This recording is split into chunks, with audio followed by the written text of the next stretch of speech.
लक्ष्मीकांत शर्मा है भाई, और मैं प्रवक्ता हूँ हरियाणा प्रदेश कांग्रेस कमेटी में। आज का क्या कार्यक्रम है सर जिस कारण आपका आगमन हुआ है? देखिए संजीव भाई, आज का कार्यक्रम तो ये है कि लोकसभा का चुनाव है और बहन कुमारी शैलजा जी जो अखिल भारतीय कांग्रेस कमेटी की महामंत्री हैं, उत्तराखंड की प्रभारी हैं, पूर्व केंद्रीय मंत्री हैं और पूर्व प्रदेश अध्यक्ष रही हैं हरियाणा प्रदेश कांग्रेस कमेटी की, तो वो सिरसा लोकसभा से चुनाव लड़ रही हैं।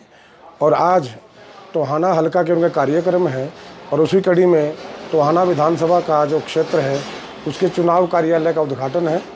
उसी की कड़ी के अंदर यहाँ पर लोकसभा जो है, लोकसभा की तरफ से लोकसभा में गए टोहाना में बतौर कोऑर्डिनेटर मेरी ड्यूटी लगी है। मैं यहाँ पर आया हूँ, आना तो मुझे पहले से, लेकिन तबीयत कई दिन से ख़राब है इसलिए मैं नहीं आ पा रहा हूँ। तो आज का जो कार्यक्रम है वो मुख्य रूप से चुनाव कार्यालय का उद्घाटन है और बहन शैलजा जी का चुनाव प्रचार का जो है वो कार्यक्रम है। चुनाव के लिए यहाँ पर आए हैं, चुनाव प्रचार के लिए आए हैं। चुनावी बिगुल बच चुका है, आपको क्या लगता है कि हरियाणा की स्थिति क्या रहेगी कांग्रेस की रिगार्डिंग?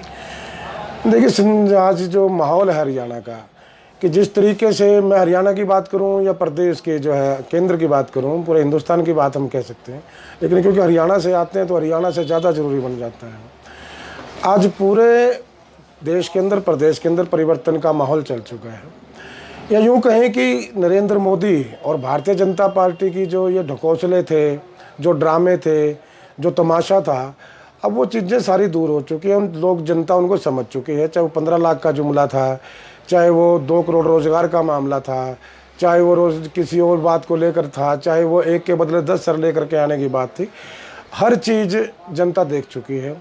और सबसे बड़ी बात ये है, मैं आज के माहौल में मानता हूँ कि जिस देश का नौजवान ही बेरोजगार होगा, जिस देश के नौजवान के पास खाने को दाना नहीं होगा, उसका भविष्य अंधकार में होगा।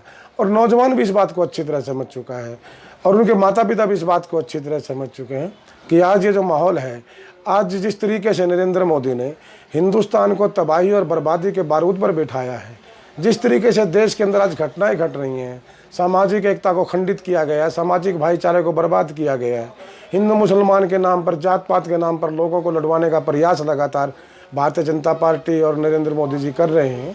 अब उन चीज़ों का जो पता है वो जनता पता लगा चुकी है। अब लोग समझ चुके हैं अच्छी तरह से कि ये लोग सत्ता में बने रहने के लिए कुछ भी कर सकते हैं। महंगाई की बात ये नहीं करते हैं, रोज़गार की बात ये नहीं करते हैं, डेवलपमेंट की बात ये नहीं करते हैं। अगर बात करते हैं तो राम मंदिर की करते हैं। राम मंदिर को इनकी बपोती है क्या?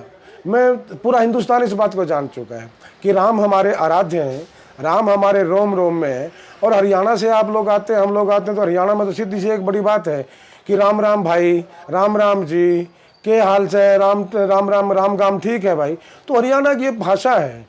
तो ऐसी भाषा को तोड़ करके नरेंद्र मोदी जी राम जी का जो है पेटेंट करवाना चाहते हैं। लेकिन मेरा ऐसा मानना है कि भगवान श्री राम भी शायद अब कहीं ना कहीं नरेंद्र मोदी जी से खफा हैं। वो समझ चुके हैं किस तरीके से राजनीतिक रूप से भगवान श्री राम का प्रयोग किया गया है, राजनीतिक फ़ायदे के लिए किया गया है। मैं कहना चाहता हूँ मोदी जी से कि अगर आपने देखिए विकास की बात की है, रोज़गार की बात की है, तो आपको ये ड्रामे करने की ज़रूरत क्या है? अब देखिए, एक तरफ से कहते हैं कि अब की बार 400 पार, और दूसरी बात क्या है, इनके पास अपने कैंडिडेट नहीं है। हरियाणा के अंदर 10 में से 6 सीट पे जो चुनाव लड़ रहे हैं वो कांग्रेस के लोग लड़ रहे हैं भारतीय जनता पार्टी की टिकट पे। तो कहाँ से 400 पार कर लोगे यार? हरियाणा में 75 पार किया था तो 40 पे रुके थे आके, यहाँ पे 400 पार किया तो 150 पे रुकेंगे आके। माहौल ये है और जनता देख चुकी है। लोग डेवलपमेंट के लिए वोट करेंगे, लोग रोज़गार के लिए वोट करेंगे, लोग विकास के लिए वोट करेंगे, लोग महंगाई को कम करने के लिए वोट करेंगे, लोग इस देश में महिलाओं का उत्पीड़न रोकने के लिए वोट करेंगे। और ये वोट सिर्फ और सिर्फ एक जगह जाता है, कांग्रेस को जाता है।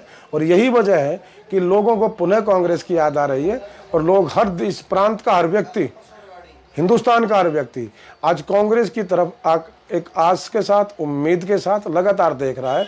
और मैं दावे के साथ कह सकता हूं कि पूरे हरियाणा में कांग्रेस की लहर है, पूरे प्रदेश में लहर है, पूरे देश में लहर है।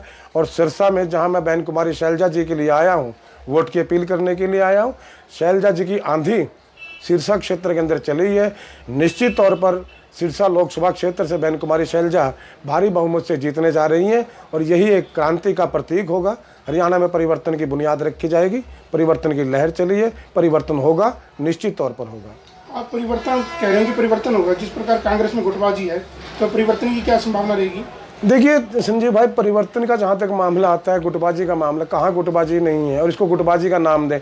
बड़ी एक अजीब सी बात मुझे आती है, ये जो आपका ये जो गोदी मीडिया आजकल ज़्यादा चलता है, आप जो सोशल मीडिया है, तो मैं मानता हूँ कहीं ना कहीं इसको मैं धन्यवाद देता हूँ और श्रेय देता हूँ। कहीं ना कहीं सामाजिक भाईचारा और एकता और अखंडता अगर कहीं बची है तो इस आप जैसे भाइयों की वजह से बची है, इस सोशल मीडिया के चैनल जो है इनकी वजह से बची है, वरना गोदी मीडिया ने तो कोई कसर छोड़ी नहीं है। जहाँ तक मामला आता है गुटबाजी का, मैं पूछना चाहता हूँ, कांग्रेस की गुटबाजी की बात करते हैं, पहले भारतीय जनता पार्टी की बात क्यों ना कर ले जाए। कहाँ है अनिल विज जी, कहाँ है खट्टर साहब के साथ उनकी क्यों तनातनी रही है।